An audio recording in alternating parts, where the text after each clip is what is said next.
বন্ধুরা, আজকের ভিডিওতে আমরা ক্যাপিটাল মার্কেট কোম্পানিজদের ব্যাপারে ডিটেল একটা রিভিউ করতে চলেছি। যেগুলো ডেভেলপ নেশন, তার মধ্যে বিশেষ করে আমেরিকা, জাপান এবং চায়নার মতো যে দেশগুলি আছে, সেখানে কিন্তু ব্যাংকিং সেক্টরের থেকেও যারা ওয়েলথ ম্যানেজার, যারা অ্যাসেট ম্যানেজমেন্ট কোম্পানি, তারাই কিন্তু বেশি ওয়েলথ ক্রিয়েট করেছে রিটেল ইনভেস্টারদের জন্য। এনএসসি এবং বিএসসি। এনএসসি হচ্ছে ন্যাশনাল স্টক এক্সচেঞ্জ। এটি ইন্ডিয়ার সবচেয়ে বেশি সবচেয়ে বেশি ট্রেড হয় এই এক্সচেঞ্জেই। আর এটি ইন্ডিয়ার লার্জেস্ট স্টক এক্সচেঞ্জ। আর এই এক্সচেঞ্জের শেয়ার আপনারা যদি কিনতে চান, তাহলে আপনাদেরকে আনলিস্টেড শেয়ারই কিনতে হবে, কারণ এখনও অবধি এই কোম্পানিটি লিস্টেড হয়নি। আর যারা এই আনলিস্টেড শেয়ার কিনতে চাইছেন, তাদের জন্য আমি ডিসক্রিপশনে লিঙ্ক দিয়ে দেবো, সেখান থেকে তোমরা খুব সহজেই এই এনএসসির আনলিস্টেড শেয়ার কিনতে পারবে। এছাড়া একটি উল্লেখযোগ্য কোম্পানি হচ্ছে বম্বে স্টক এক্সচেঞ্জ, যেটি বিগত 5 বছরে প্রায় 50 গুণের বেশি রিটার্ন জেনারেট করেছে।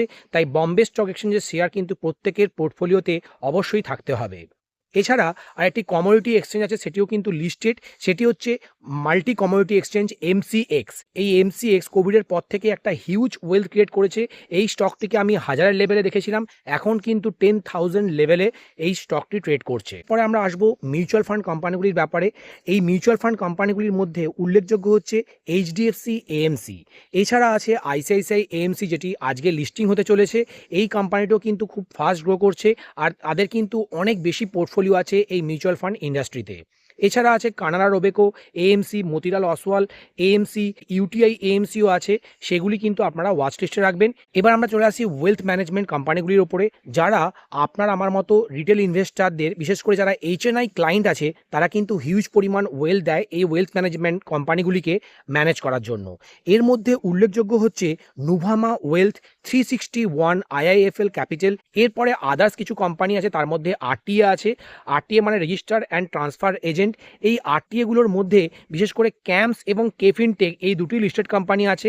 এইগুলোকেও আপনারা কিন্তু ওয়াচ লিস্টে রাখবেন। এছাড়া ক্যাপিটাল মার্কেটের মধ্যে আরেক ধরনের কোম্পানি হয়, সেটি হচ্ছে ইনভেস্টমেন্ট ব্যাংকার। এর মধ্যে উল্লেখযোগ্য হচ্ছে ড্যাম ক্যাপিটাল, এটাও কিন্তু লিস্টেড। পরের কোম্পানি হচ্ছে বিভিন্ন ডিপোজিটরি আছে, তার মধ্যে সিডিএসএল এবং এনএসডিএল। বেশিরভাগ যে ফিনটেক ব্রোকাররা আছে, যারা নিউ এজ ব্রোকার, সেই সমস্ত ব্রোকারদের স্টকগুলি, বিশেষ করে আমার আপনার মতো রিটেল ক্লায়েন্ট আছে, জিরোধা গ্রোতে যারা অ্যাকাউন্ট খুলেছে, তাদের কিন্তু শেয়ারগুলি সিডিএসএলই থাকে। আর বিশেষ করে যে সমস্ত কর্পোরেট ক্লায়েন্ট এবং বড় বড় বিজনেস হাউস আছে, তাদের শেয়ারগুলি থাকে এনএসডিএলে। ক্যাপিটাল মার্কেটের আরেকটি উল্লেখযোগ্য সেক্টর হচ্ছে ব্রোকার। এই ব্রোকারদের মধ্যে অনেকগুলি কোম্পানি লিস্টেড আছে। তার মধ্যে আমরা দেখেছি যে রিসেন্ট টাইমে গ্রো তাদের আইপিও এনেছে। এছাড়া আরও কিছু লিস্টেড কোম্পানি আছে, তার মধ্যে অ্যাঞ্জেল ওয়ান কিন্তু উল্লেখযোগ্য, এবং মতিলাল অসওয়ালও।